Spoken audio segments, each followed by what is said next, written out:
Wait, hold up here. I'm sorry, you seeing what I'm seeing here? A retail stock is up after earnings, baby. No one thought this was possible, frankly. I didn't think there was a shot. Yet here we are with Kohls up 6% now. What can you ask for? That's beautiful stuff. Let's take a peek-sees at these earnings and see why that might be. We've seen other stocks beat on both top bottom lines, beat on guidance, and they're still down. But Kohls here just says, how about you suck on that, buddy? Let's look. So year to date, this stock's already up 41%. Crazy for a retail stock for sure. And in the last year, up 180%. But you need to consider they had a massive, massive drop down in early 2020 to the tune of, from their high, we're talking about a dip of 85%.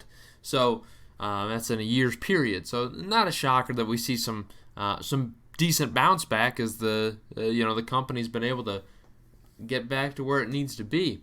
So let's take a peek here, and we see, wow, non-GAAP EPS line of 248 beats by $1.22 and a GAAP EPS of $2.48 as well.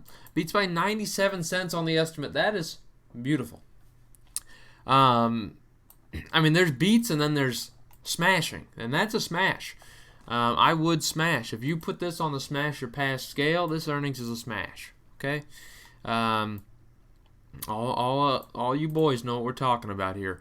Revenue came in at $4.45 billion, up 30% year over year, is a beat by $460 million. Now again, the reason why that's such a large percentage increase, this was a prime quarter for them in terms of shutdown. Clothing was at an all-time low during this period as far as retail was concerned, so that's why you see some fantastic recovery in terms of comparable sales there. So very nice to see that. And maybe that's kind of the difference there, unfortunately, which is kind of dumb. If you look at a 2-year growth for a company like Walmart, significantly higher than what you saw for Kohls. Yet, because Walmart had those tough comparables last year that they're facing this year that they still somehow increased, you see that stock get shmammered. Yet Kohls here, they just post a number when you look at a 2-year growth comparison rate, not as impressive as you might expect. Yet the stock goes up because it shows a high percentage number. That's because the thing about Wall Street, you don't understand, the guys with a lot of money, they see big numbers and that's all they care about. As far as percentages, it's all they care about. You could see a $500 billion, net income line and they don't bat an eyelash to it. They could print more money than the Fed, which is impossible, by the way. But if they could, they wouldn't bat an eyelash. Because if they saw like a 4% revenue growth rate, they'd sell it all. But if you see high growth rates, you see the stock go up. Crazy stuff. But we also see a guidance beat, baby. Wow. Net sales expected in the low 20s versus mid to high teens. Okay. Operating margin in the 7.4 to 7.6% range compared to 5.7 to 6.1. That's nice. Adjusted earnings per share expected at $5.80 to $6.10 versus a prior $3.80 and $4.20. Just please. That's wild. I don't know. That's a significant boost in the profit expectations there. So that's where I'm curious on where that came to fruition there, how that did. It's pretty impressive, though. I can't lie to you. I'm very excited about that. Let's look at the press release here. Let's look at the press release. Look at that. 31.4% increase in net sales. Wow. How do you do that? How do you do it? I just don't know. They repurchased $255 million in shares during the quarter as well. And they're going to be repurchasing $500 million worth for $700 million worth of shares in 2021. So another $500 million still left to go on this repurchase program. So should see some more upward movement from the stock. But again, all of these things point to great things for the business. Upward. That's what I'm talking about. That's why I got money invested in Kohls, baby. Don't deny me. Don't tell me I'm dumb. Don't Don't tell me I'm dumb. And you look here from a 6-month standpoint, as far as revenue is concerned, you see a growth of 42.8%. Now that's nice stuff.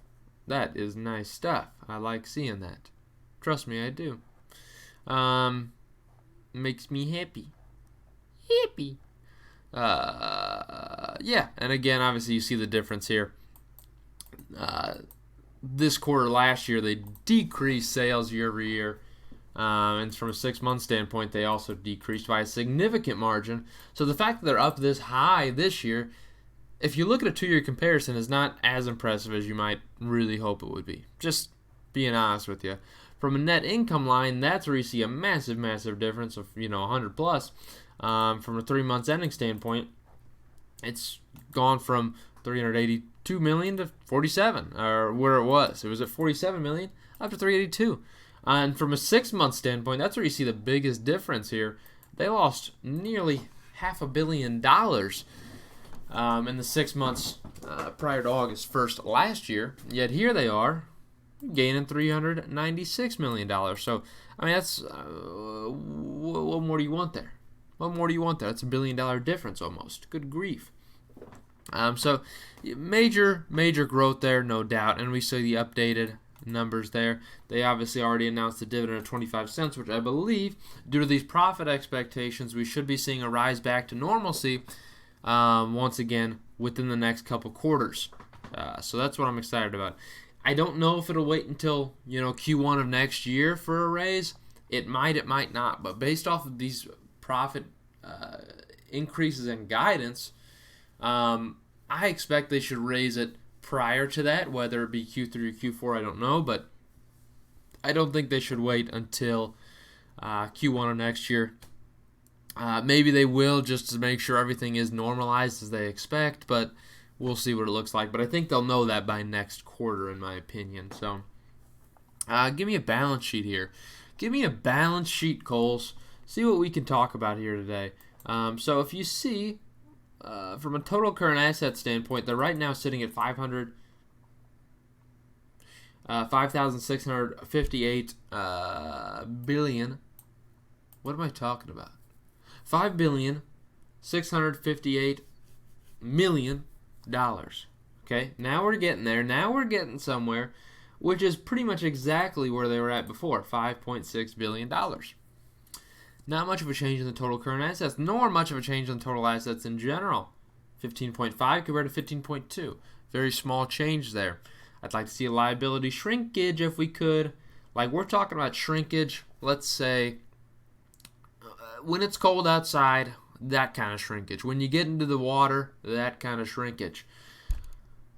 When you're working out, that kind of shrinkage. So that's the kind of shrinkage I like to see. But we'll see if we're able to make that happen. I don't know if we are. $3.3 billion in total current liabilities compared to 2.5. So we saw an increase there in accounts payable. Don't know why I turned into Porky Pig slightly there. It was kind of rough. But from a long-term standpoint, they paid off, it seems like a good bit of debt there. $1.5 billion paid off. So equity's falling at $5.2 billion compared to 4.8. Not as big of an increase as you might expect, but again, this was a tough year for them. So they're getting to a standpoint where the balance sheet will get a lot better, but it's still nice. It's a really good balance sheet, especially for a retail company, to put really 33% equity compared to what they have in terms of assets. It's really good to see that out of a retail company. If you look at the stock's value right now, this stock is still, after this, going to be trading at a sub 20 PE ratio, which I think is pretty darn cheap for them. Again, that's kind of where retail typically falls, but if you talk about it in comparison to the entire market, not that bad. And we're talking about a market cap here of 8.5. Annualized revenue this year is going to be over $20 billion. I mean, the market cap is dirt cheap on this thing. They're trading dirt cheap still, which is why I thought this thing was valued better at an $80 range, and I frankly think it still is, and I think it will get back to that point, because I think there was fair valuation when you look back in 2019 when this thing, reached over $80 a share.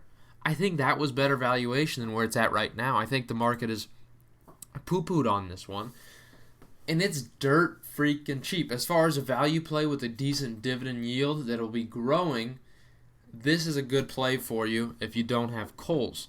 One, I obviously have majority of my stock is already under, in the sub 20 range. So I don't necessarily feel like buying at these levels, but I still think it's not a bad buy. I think I have more conviction plays I'd like to buy right now, so that's what's holding me back just a little bit. But I think there's a great room for growth here. It's beautiful, even after this growth today. So that's what I got for you, and I hope you have a great day.